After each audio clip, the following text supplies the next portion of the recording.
Well, hello there and welcome to the Okanogan Forest Channel. We're going to do some backwoods bumming here today on my property here in the Okanogan Highlands.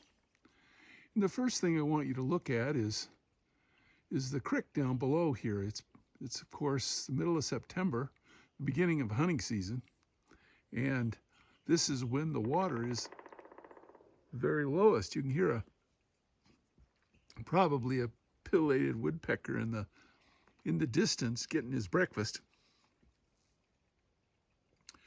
You may find it surprising, but within about 30 feet of where I'm standing right here, a while back, found a beautiful about 4-inch brook trout. So there are trout in this stream, and so I certainly at that time was curious, and how, for goodness sakes, did a trout get up here when at this time of year the stream is at its bare minimum? Well, the truth of the story is that at this time, when there's just a little water running through, those trout find these little pools and they hang out as best they can until the water starts to come back. And then of course, when it's all frozen, they're deep down someplace, just kind of semi-hibernating or whatever the case may be. But anyway, right close here, I found a beautiful little trout, and it really surprised me. It still surprises me that they are so able to adapt to this environment and come up this stream. Well, let me say hello to you, and then we're gonna go on a slow walk, and that slow walk will require me to bounce the camera around a little bit. So, as I always say, be patient with me, because I'm certainly not a professional cameraman. And I want you to try to see how beautiful this forest is along the creek here. We're going to walk along a skid road through my property that's just to the north of the creek. And we'll just see a number of things as we go from almost one end of my property to the other end. So before we do anything else, let me back up just a second and say hello. So you can kind of see that I'm here with you. Well, hello to everybody. Welcome to the Okanogan Forest Channel. And I hope that this peaceful walk, even if the camera work isn't very good, will be of interest and enjoyable to everybody.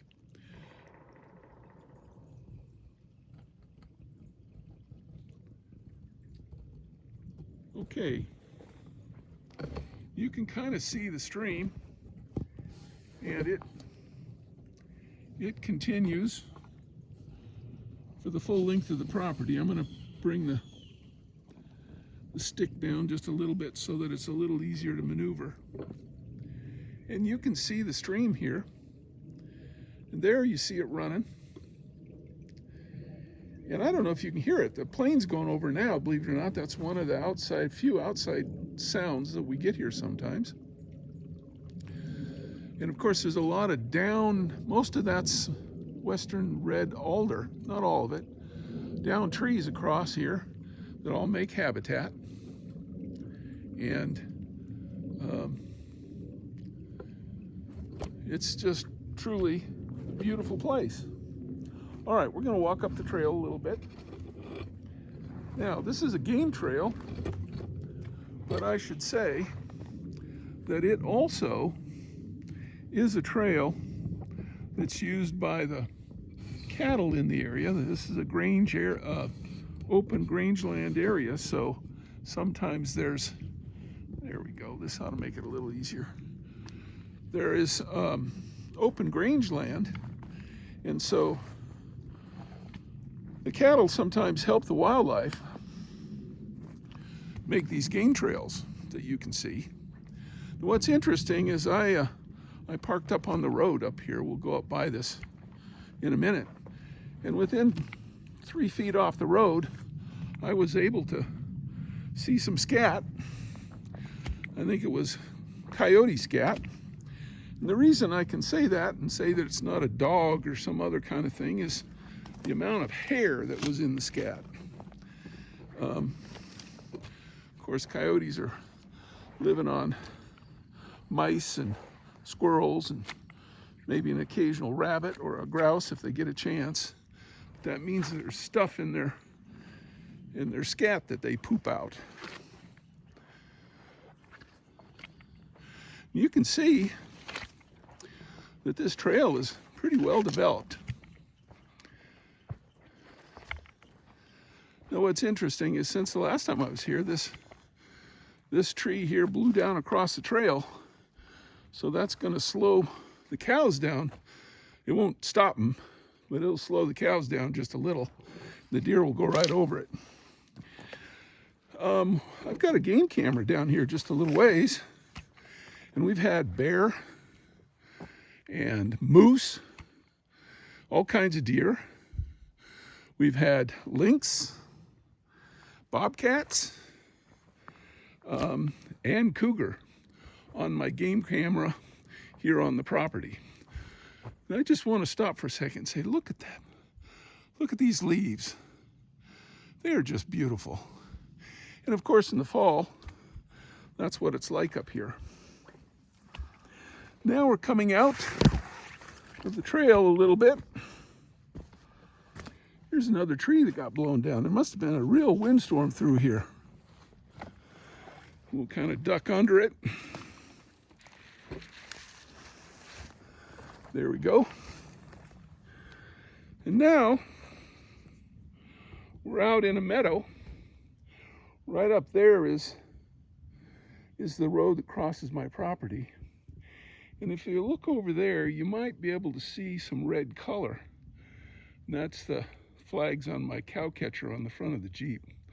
But we're going to walk down the meadow now and take the skid road down to the edge of my property and just go slow. By the way, that scat was just right up here by the road, right up there. So, and what I've learned is that this skid road is just slightly south of the main road that cars go on now. And so the critters, including cows, but all the other critters, just really like to take that skid road because it's, you know, it's better cover for them. Now I'm happy to say, you might look at this. Earlier in the year, I had my good neighbor Montana come up here with a tractor and try to clean up some of this brush. You can see the brush right there, but that had all grown up since 20 years ago when I started coming up to this property, when I bought it. And I'd kind of like to reclaim this meadow into the kind of the beautiful meadow that it was at one time. And so I had him brush it out a little bit, and then I spread out a bunch of dry pasture grass. And you know what? The last time I was up here, nothing seemed to be growing. But it kind of looks to me like it's starting to take off. And we're going to walk down here for a minute and look at this spot.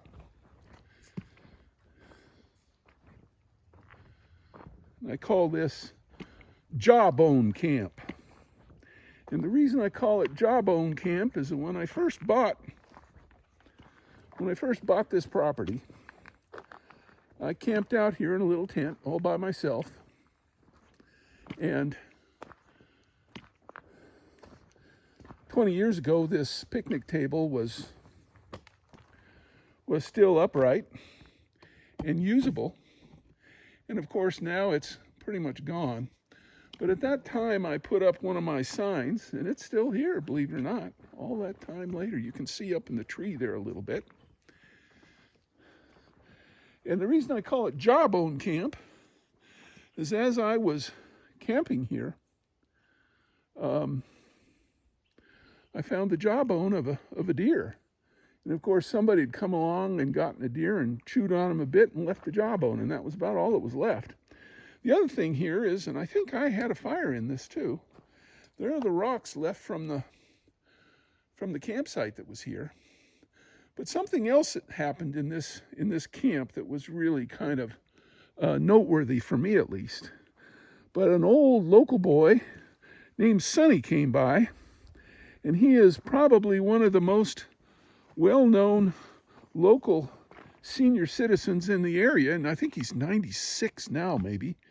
So he was still young then, but he came down the road, and his pickup truck was full of wood that he had cut up rounds so that he could take them back and split it for the winter.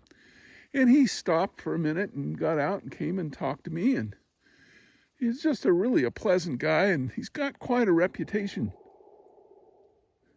in the area for doing good deeds and being a good neighborly citizen. And he asked me, so, well, what are you going to do? You going to cut all the trees down? And I guess some people come in and do that. That wasn't my intention. It's not my intention now either. You can kind of see my Jeep up there, I guess. And anyway, I think he was happy to find out that I wasn't going to just come in and clear cut the acreage that's here. And these trees, 20 years later, are certainly a lot bigger than they were then. And we have an abundance of trees here and certainly plenty of firewood. And so I try to let my friends come, and if they see a tree that's ready to be used for firewood, I like them to go ahead and take it and use it. Boy, that woodpecker is sure up there pounding on the old tree. It's a ways away. I hope you can hear it in the background. Now, we're about to cross. You should be able to see it. This is a seasonal creek that comes down and joins the main creek. And you can pretty much see that there's still moisture in the ground. It's still just a little bit greener than the adjacent ground, and it runs pretty strong at certain times of the year, particularly with the snow melt. And it goes right down there and connects with the creek, and then you've got more water in the main creek. All right, I hope you're going to be patient with me as I slowly walk along here.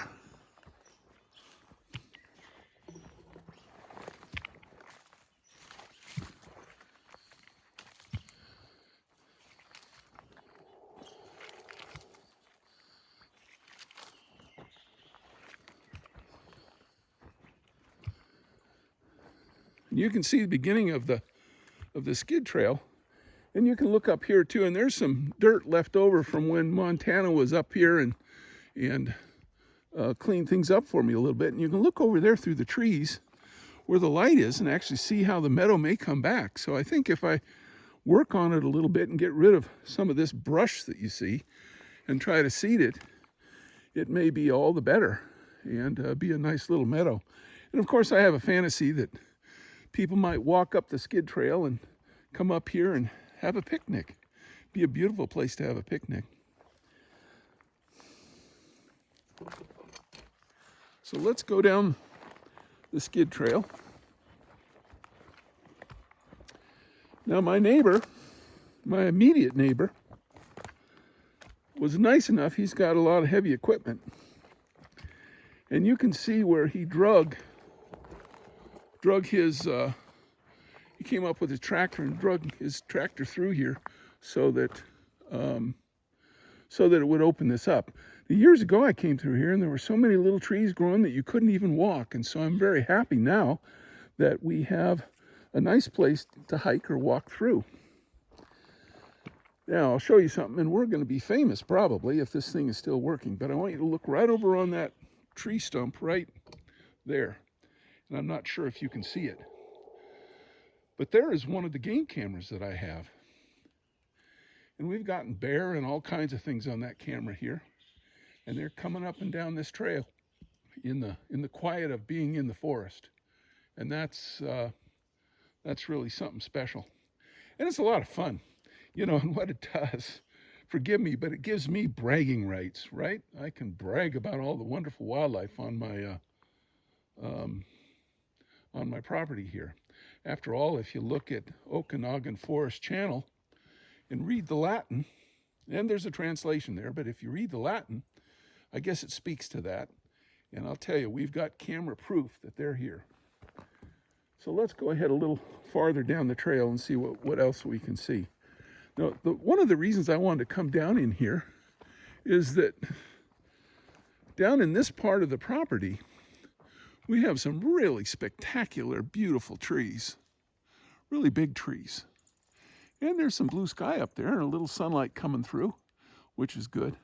But right at the bottom of the skid trail at the end of my property, I've got some really just massive, beautiful trees that are big and, you know, just really attractive just to look at.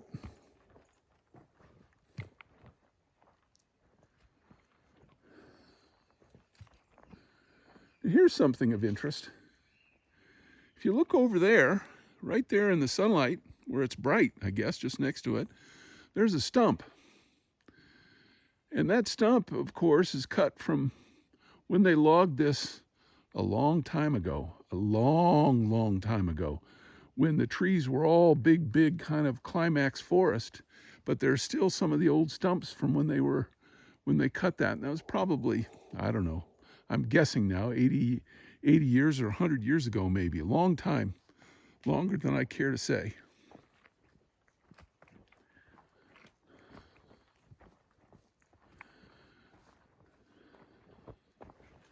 Now, I think you can kind of see how a nice mule deer buck would want to come down this trail rather than going right down the road. Let's turn around and look back up towards the meadow. And you can kind of see how open it is.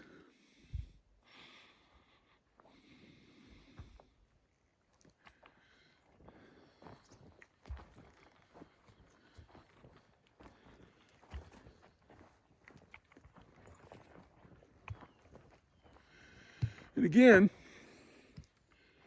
the color of the leaves at this time of year are just so nice to see.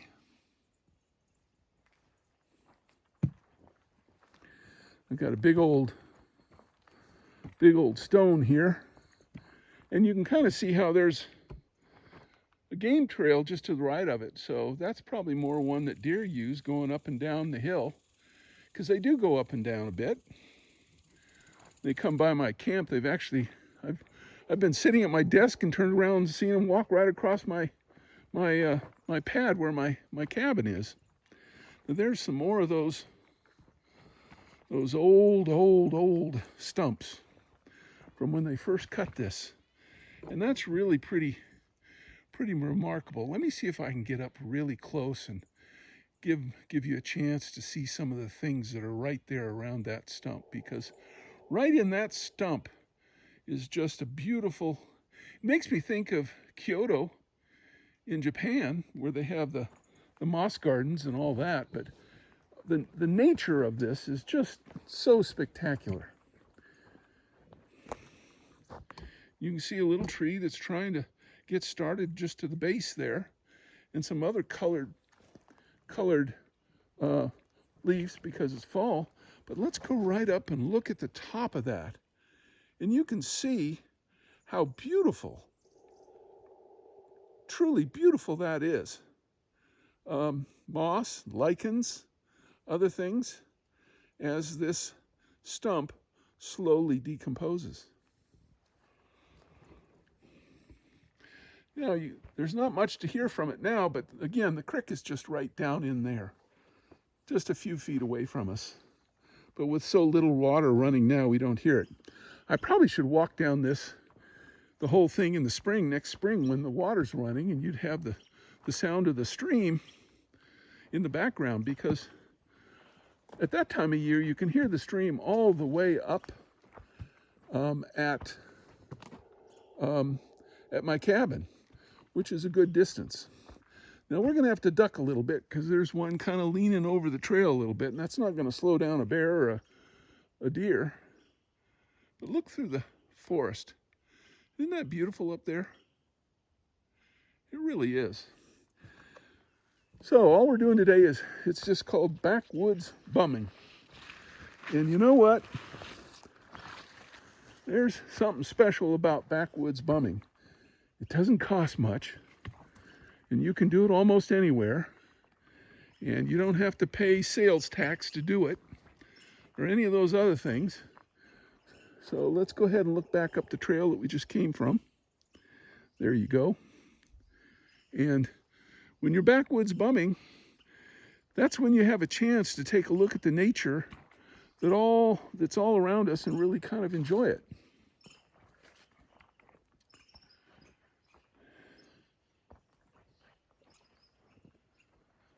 Now we're coming to a special spot on my property. And, well, sadly, if you're a good anthropologist, this will be of interest to you.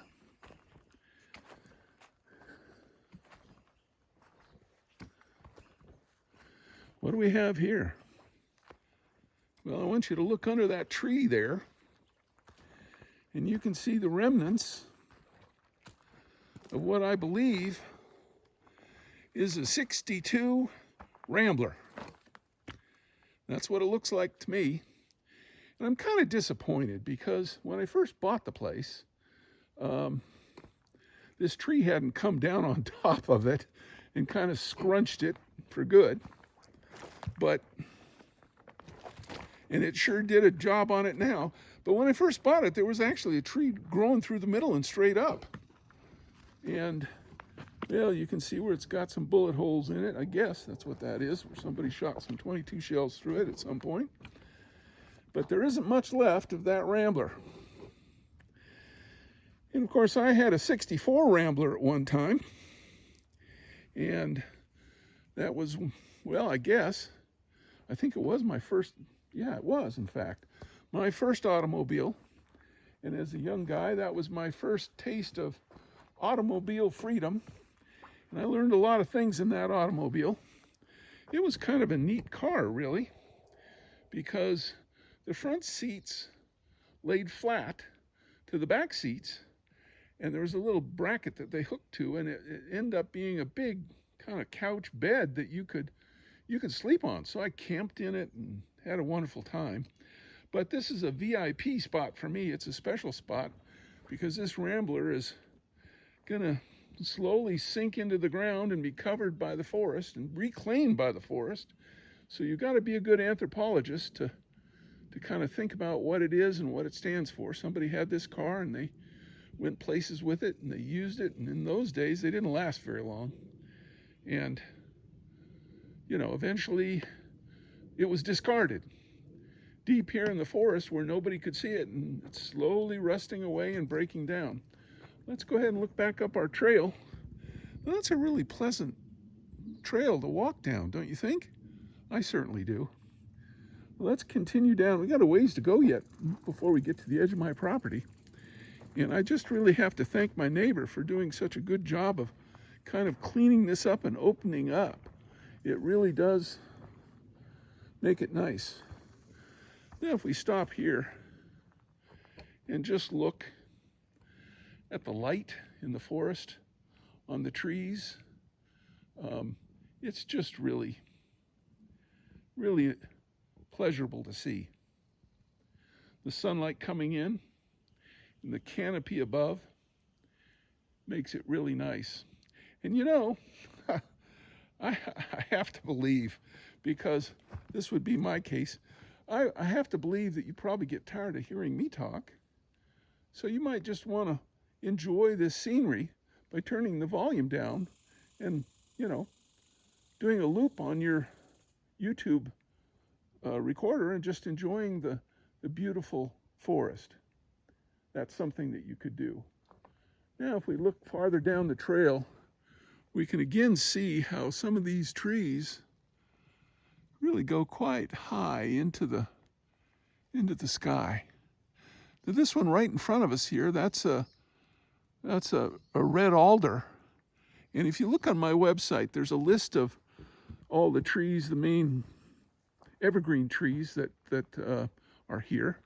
But you can begin to see that there's some really big ones.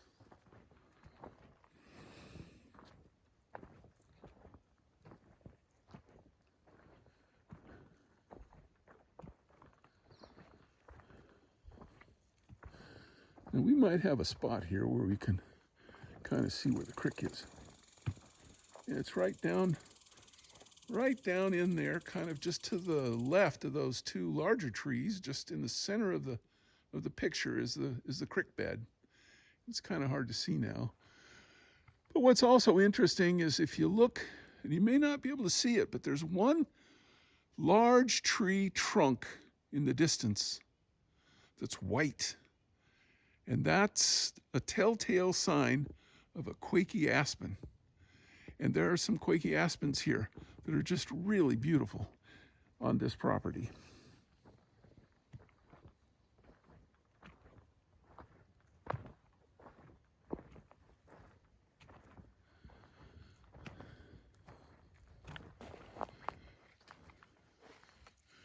I think we can maybe get to a place where we might be able to see that beautiful tree a little more clearly, because it's a big one. My goodness.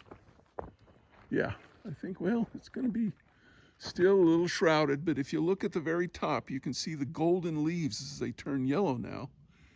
And it's in the background. Of course, over there are some of those really bigger trees. It's really pretty fantastic.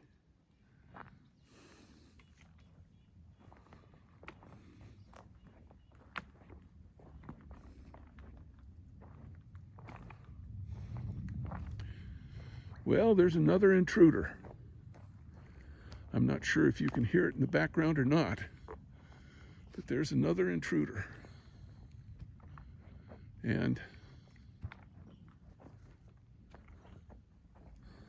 that's a plane flying over in the distance. You can kind of look up the hill on the side there, and even the little brush, when it turns color in the fall, is beautiful to see. You can see some blue sky up there too. It's really worth seeing. Very nice.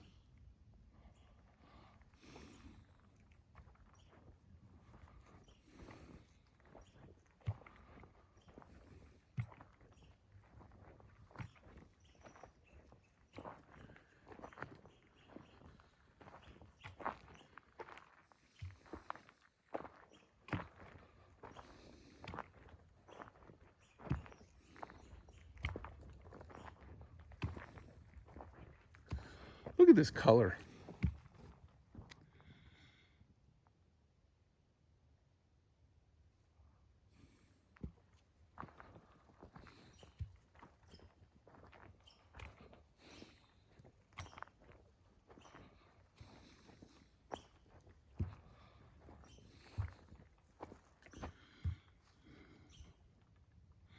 Actually, there's some sun coming through there.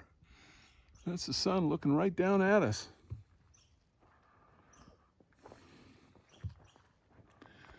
Now, across over there, there's some more really big, beautiful trees. Absolutely spectacular. And you can look up the trail. It goes back up to the meadow, up higher, and begin to see the blue sky.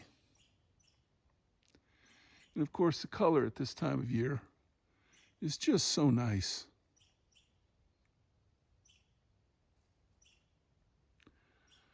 Now we've come to the boundary of my property, more or less. Now, I walked it with my neighbor, and he used a GPS, and this seemed to be pretty close to the boundary. And so what he did was, when we were there together, he put this rock on top of this old stump here to kind of show that this is the boundary. And you can, it's kind of hard to see, but down in this corner of my property across the way, there's a big, beautiful kind of flat spot, which would be good for any number of things if you wanted to develop it. I don't think anybody has any interest in that at this point. It's just a big flat spot with some really big, beautiful trees on it. So I'm gonna turn the video off now and hope that you enjoyed this walk. And backwoods bumming can be a real pleasurable activity. Very refreshing. The air's fresh. you inhale, exhale, and it's just delightful. So the best to everyone. Thanks so much for taking the time. If you're still with me at this point, my goodness, you must like the forest. I suspect most people will look at this and, in the city with all these 2-minute videos and such, they probably got bored a long time ago and turned it off. But thanks for visiting. This is the Okanogan Forest Channel, and I'm pleased that you made the time to do some backwoods bumming with me here today.